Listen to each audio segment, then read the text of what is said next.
Mean लग्न या mean राशि वालों के लिए शनिदेव 29 जून 2024 को वक्री होकर किस प्रकार के प्रभाव देने वाले हैं।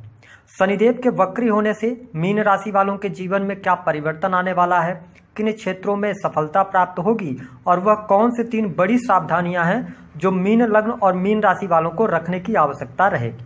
तो चलिए वीडियो की शुरुआत करते हैं। देखिए, शनिदेव को हमारे ज्योतिष शास्त्र में न्याय और कर्म का फलदाता कहा जाता है। जो व्यक्ति जैसा कर्म करता है उसके अनुरूप शनिदेव फल प्रदान करते हैं। ऐसे में 29 जून से लेकर और 14 नवंबर 2024 तक शनिदेव अपनी मूल त्रिकोण की राशि में वक्री अवस्था में गोचर करेंगे। वर्तमान समय में आपके जीवन में शनि की 7.5 का प्राथमिक चरण भी चल रहा है और जैसे ही शनिदेव वक्री होंगे तो आप ये समझ लें कि आपको अभी बहुत अच्छा रिलीफ देखने को मिलने जा रहा है। जो मीन लग्न और मीन राशि वाले हैं, शनिदेव आपके 11वें और 12वें भाव के स्वामी बनते हैं। ऐसी स्थिति में सबसे अच्छी बात यह रहेगी कि जो लोग विदेश से जुड़ा हुआ कार्य कर रहे हैं उनके कार्यों में आपको सफलता जरूर देखने को मिलेगी। लेकिन देखिए, शनि एक ऐसे प्लेनेट हैं जो बहुत ही स्लो मूव करते हैं। ऐसी स्थिति में जब ये वक्री होंगे तो पावरफुल तो बहुत हो जाएंगे, लेकिन जो आपको सफलता मिलनी है उसमें थोड़ा सा ये डिले कर देंगे। लेकिन यदि आप विदेश जाना चाह रहे हैं, विदेश से जुड़ना चाह रहे हैं, विदेश से जुड़कर कार्य करते हैं, इंपोर्ट एक्सपोर्ट के कार्य से जुड़े हुए हैं, तो शनिदेव यहां पर आपके लिए लाभकारी परिणाम देने का कार्य करेंगे। आप देख पाएंगे कि इस समय अवधि के दौरान आप बाहरी लोगों का सहयोग और समर्थन भी आपको इस समय अवधि के दौरान प्राप्त होने वाला है। शनिदेव 12वें भाव में गोचर करते हुए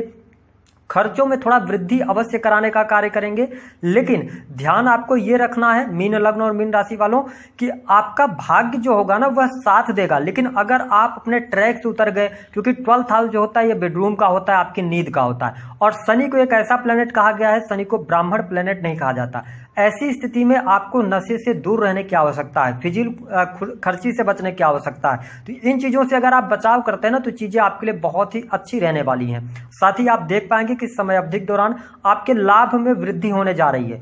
जो पिछले समय में आपने मेहनत करा है, जो एफर्ट्स आपने डाले हैं, क्योंकि शनिदेव आपको 11th हाउस का भी परिणाम देंगे। ऐसी स्थिति में ये जो 4 महीने का समय रहेगा यह आपके जीवन में धन वृद्धि, धन लाभ कराने वाला होगा। इसके साथ ही आप अपने जीवन में कार्य क्षेत्र में बहुत ज्यादा व्यस्तता भी महसूस करने जा रहे हैं। आपके कार्य क्षेत्र में काफी ज्यादा वृद्धि देखने को मिलेगी और साथ ही आप अपने आप को बहुत ज्यादा व्यस्त भी पाएंगे। इस समय अवधि के दौरान जो लोग मेडिकल से जुड़े हुए हैं या जेल से जुड़े हुए कार्य करते हैं उनके लिए 12th हाउस में बैठकर शनिदेव बहुत अच्छे रिजल्ट देने का काम करेंगे।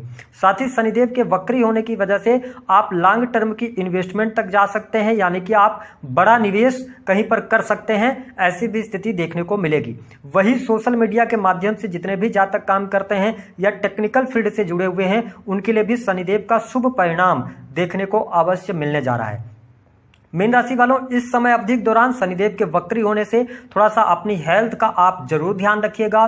स्वास्थ्य को लेकर आपको लापरवाही नहीं बरतना। इस समय अवधि के दौरान कहीं ना कहीं से आपको स्वास्थ्य से संबंधित तकलीफें हो सकती हैं। स्पेशली यदि आपको दांतों में समस्या रही है या मुख से संबंधित कोई ना कोई समस्या निकल कर आ सकती है, इसका आपको ध्यान रखने की आवश्यकता रहेगी। देखिए, शनिदेव की जो तीसरी दृष्टि है वह नीच राशि पर पड़ रही है, 2nd हाउस पर। तो ये आपके कुटुंब का होता है, परिवार का होता है। तो यहाँ पे शनिदेव की तीसरी वक्र दृष्टि जब कुटुंब परिवार पर पड़ती है तो कहीं ना कहीं से ये थोड़ी सी विसंगतियां पैदा करते हैं। तो आपके जो रिलेटिव्स हैं, जो कुटुंबीजन हैं, उनके साथ अपने संबंधों को बेहतर करने का आप प्रयास अवश्य कीजिएगा, तो ज्यादा बेहतर चीजें रहेंगी। साथ ही आपके परिवार में सामंजस्य बना रहेगा। हालांकि अपने वाणी पर आपको नियंत्रण रखने की आवश्यकता रहेगी, क्योंकि शनिदेव वाणी भाव को देख रहे हैं। यदि आप पब्लिक सेक्टर से जुड़ा काम करते हैं, बैंकिंग सेक्टर के अंदर कार्यरत हैं या आप किसी भी प्रकार के कंसल्टिंग के काम में हैं, ठीक है, तो यहां पर आपकी वाणी बहुत इंपॉर्टेंट है। अगर आप वाणी दोष के साथ आगे बढ़ेंगे तो कहीं ना कहीं से आपको प्रॉब्लम होगी।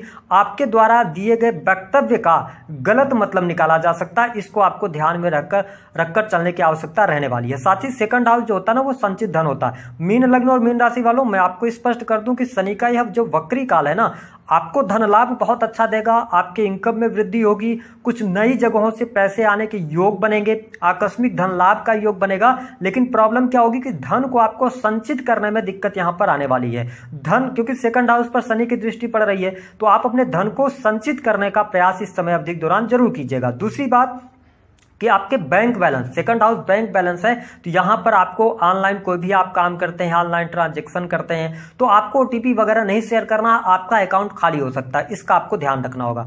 शनि की जो 7वीं दृष्टि है वो आपके 6th हाउस पर शत्रु राशि पर पड़ रही है। तो देखिए इस समय अवधि के दौरान यदि हम देखें तो जब 6th हाउस को शनिदेव देख रहे हैं और वहां पर सिंह राशि है, तो आपको यहां पर मिले जुले परिणाम अवश्य प्राप्त होने वाले हैं। जो लोग नौकरी कर रहे हैं तो नौकरी पेशा लोगों को जीवन में सफलता मिलेगी। हालांकि प्रमोशन वगैरह के लिए आपको थोड़ा सा ज्यादा प्रयास करना पड़ सकता है। नई नौकरी के लिए अगर आप प्रयासरत हैं तो आपको नई नौकरी की संभावनाएं यहां पर बनती हैं। स्पेशली अगर देखा जाए तो कॉम्पिटिटिव एग्जाम वगैरह जो स्टूडेंट विद्यार्थी देना चाहते हैं तो थोड़ा सा आपको परिश्रम ज्यादा करना पड़ेगा। ठीक है, इस बात का आपको नोट करके चलना है, क्योंकि शनि की दृष्टि आपको मेहनत करवाने के बाद ही फल प्रदान करेगी। साथ ही जो लोग लोन वगैरह लेना चाहते हैं तो लोन वगैरह की योग यहां पर बनते हैं। हो सकता है कि आपको किसी चीज के लिए या आपके मकान के लिए, वाहन के लिए आपको लोन लेना पड़ जाए, ऐसी भी स्थितियां शनिदेव यहां पर शो कर रहे हैं। हालांकि यदि देखा जाए तो आपके निजी जीवन में शनिदेव का यह वक्री काल काफी अच्छा लाभ देने वाला होगा। जिन लोगों के विवाह से संबंधित बात नहीं बन पा रही थी तो विवाह से संबंधित बात बनेगी। आप वैवाहिक बंधन में बंधने के लिए आगे बढ़ेंगे, शादी आपकी तय हो सकती है। साथ ही यहां पर मीन लग्न और मीन राशि वालों आपके 7th भाव में देवगुरु बृहस्पति आपके लग्नेश देख रहे हैं। तो जो अभी तक मैरिटल लाइफ में बहुत ज्यादा प्रॉब्लम समस्याओं का आपको सामना करना पड़ रहा था, तो यहां पर आपके जीवन साथी का सहयोग मिलेगा। दाम्पत्य सुख में आपकी वृद्धि होगी और पति पत्नी एक दूसरे को समझ पाएंगे। आप अपने पार्टनर के साथ लंबी दूरी की यात्रा इस समय अवधि के दौरान करेंगे। आपकी कोई न कोई बड़ी इच्छा इस समय अवधि के दौरान पूर्ण होने जा रही है। यह स्थिति बहुत बढ़िया रहेगी। धार्मिक यात्रा होगी। यदि आप विदेश जाना चाहते हैं, विदेश में सेटल होना चाहते हैं तो उस तरफ आप अग्रसर हो, लेकिन थोड़ा पेशेंस रखिएगा जो मीन लग्न और मीन राशि के जातक या जातिका हैं, क्योंकि हर कार्य आपके बनने जा रहे हैं। ठीक है, भाग्य का सहयोग भी आपको मिलेगा, लेकिन थोड़ा सा क्या करना पड़ेगा कि आपको पेशेंस रखना पड़ेगा। इसके साथ में देखिए शनि की जो 10वीं दृष्टि है ना वो आपके 9वें भाव पर पड़ रही है। इसका मतलब यह है कि जो लोग हायर एजुकेशन ले रहे हैं, टेक्निकल फील्ड से जुड़ी हुई एजुकेशन ले रहे हैं, उनके लिए समय लाभकारी रहने वाला है। साथ ही पिता की हेल्थ को लेकर मैं यहाँ पर थोड़ी सी समस्या देख रहा हूँ। पिता की हेल्थ को लेकर आप में चिंताएं रह सकती हैं, ऐसी स्थिति रहेगी। हालांकि जो लोग धर्म कर्म के कार्यों से जुड़े हैं तो धार्मिक क्रियाकलापों से आपको लाभ मिलता हुआ नजर आ रहा है। इसके साथ ही जो लोग क्रिएटिव फील्ड से जुड़कर काम कर रहे हैं, जैसे कि इंटरनेट का सहारा ले रहे हैं, आप ऑनलाइन पोर्टल के साथ में काम कर रहे हैं, या इसके अतिरिक्त आप क्रिएटिव फील्ड से जुड़े हैं, तो यह समय अच्छा रहेगा। सेल्स, मीडिया, मार्केटिंग में भी आपको लाभ अवश्य देखने को मिलेगा। दूसरी स्थिति यह है कि मीन लग्न और मीन राशि वालों आप बिजनेस व्यापार के अंदर हैं तो यह समय आपको लाभ देने वाला होगा। अप्रत्याशित तौर पर आपके बिजनेस व्यापार में लाभ मिलेगा। जो लोग किसी भी प्रकार से कुछ सर्विसेज चाहते हैं या किसी कंपनी के साथ में जुड़ना चाहते हैं तो यह समय बहुत अच्छा रहेगा। कुछ नए अवसर आपको शनिदेव यहां पर देने वाले हैं। जो अभी तक शनि की 7.5 के कारण, प्राथमिक चरण के कारण आप परेशानी झेल रहे थे, शनिदेव वक्री होंगे तो कहीं ना कहीं से शनि की 7.5 से थोड़ा सा आपको रिलीफ मिलता हुआ नजर आएगा, क्योंकि आपको यह 11th यानी लाभ भाव के भी रिजल्ट देने वाले हैं। इसके साथ में यदि देखा जाए तो कुछ नए संपर्क आपके बन सकते हैं, नए बिजनेस पार्टनर आपको मिल सकते हैं और नई बिजनेस की शुरुआत भी आप करते नजर आएंगे। हालांकि प्रेम संबंध के मामलों की यदि हम बात करें तो थोड़ा सा आपको सावधानी बरतने की आवश्यकता रहेगी। अगर आप प्रेम विवाह की तरफ आगे बढ़ना चाहते हैं, पत्रिका आपकी सपोर्ट कर रही होगी, तो प्रेम विवाह से जुड़ा आप निर्णय ले सकते हैं। हालांकि मेरा हमेशा से एक्सपीरियंस रहा है और मैं हमेशा यही सलाह देता हूं कि जब भी लगन से राहु का गोचर हो रहा हो तो ऐसे लोगों को प्रेम विवाह करने से पहले सोच विचार जरूर करना चाहिए। या तो फिर लगन में राहु ना हो गोचर में, तब आप प्रेम विवाह करें तो वो ज्यादा सफल होता है। ऐसी स्थितियां देखने को मिलती हैं। इसके साथ में अगर देखा जाए तो सुख साधन के लिए समय अच्छा रहेगा। ठीक है, और इसके साथ में अगर आप इलेक्ट्रॉनिक आइटम से जुड़ा हुआ काम कर रहे हैं, विदेश से जुड़े हुए हैं, तो आपको बहुत अच्छा लाभ इस समय अवधि के दौरान देखने को मिलेगा। हालांकि जो आपकी इंस्टेंट फैमिली है, पारिवारिक जीवन अच्छा है और इस समय अवधि के दौरान मीन लग्न और मीन राशि वालों आपकी सोच पॉजिटिव होने वाली है। आप पॉजिटिव इंटेंट के साथ में काम करने जा रहे हैं, तो यह स्थितियां आपके लिए बहुत बेहतर रहेंगी। जो हमने बात करी थी कि वह कौन सी बातें हैं जिस पर आपको बहुत ज्यादा ध्यान देने की आवश्यकता रहेगी।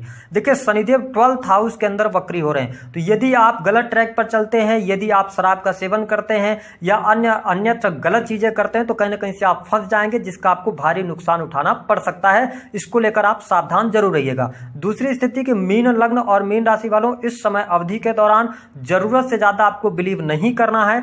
कार्य स्थल पर अपने वाद विवाद करने से बचिएगा, लड़ाई झगड़े करने से बचिएगा, अन्यथा कोर्ट कचहरी आदि के मामलों से भी आपका सामना हो सकता है। इसका आपको ध्यान रखने की आवश्यकता रहेगी।